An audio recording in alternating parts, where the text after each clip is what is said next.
Alright, so the way to work is wherever you move your mouse cursor, it will tell you up here in the top left corner. It also has the added benefit of you can attach an image to your mouse cursor. Let's just say you wanted to test where an image would be mid-game.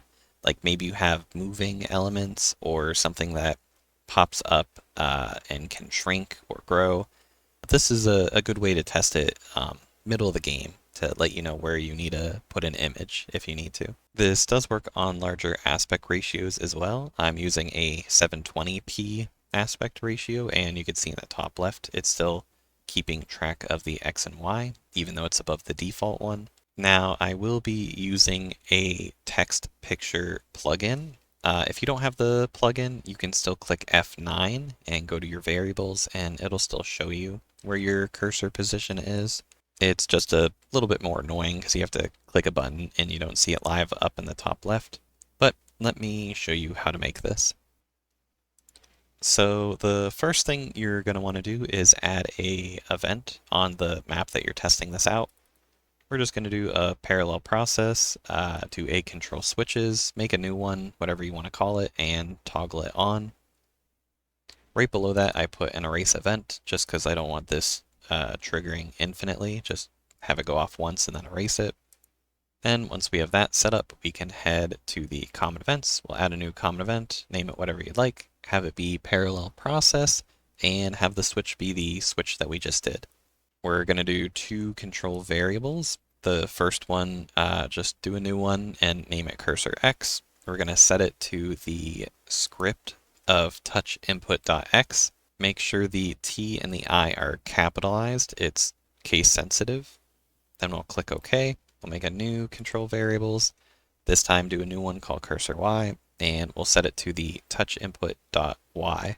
Then we can click OK. If you don't have the plugin, then you're all good at this point. You just have to remember to click F9 to test where your cursor is. But if you do have the plugin, we're going to add that real quick. We'll add a plugin command of text picture, set text picture.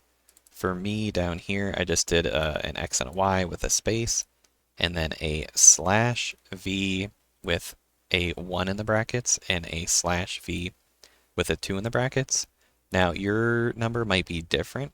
It is the control variable that we did earlier. So for me, my X is 1 and my Y is 2. But if you want to test it or check it out, I mean, you'll just have to look right here. So right here it says 1, and for me it says 2. Then directly below that plugin command, we're going to add a show picture. Make sure that it's a high number. So that way, if you're testing a picture, this number will pop up above it so you can still read the coordinates. We'll keep the image blank because that's how the plugin works, and keep everything else the same. Then we can click OK. And if you'd like to have the picture attached to your cursor as well, we can add a new show picture. Make sure that the number is lower than the other number we did, so you could still see the coordinates. Do whatever image you like. I'm just doing a generic 100 by 100 white square. All the settings on the right can be whatever you like, but make sure you switch direct designation to designation with variables, switching the X to whatever your X variable is and your Y to your Y.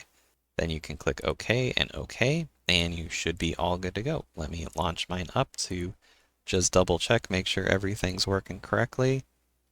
And yeah, seems like we're good to go. That's pretty much everything. So thank you so much for watching, and I'll catch you in the next one.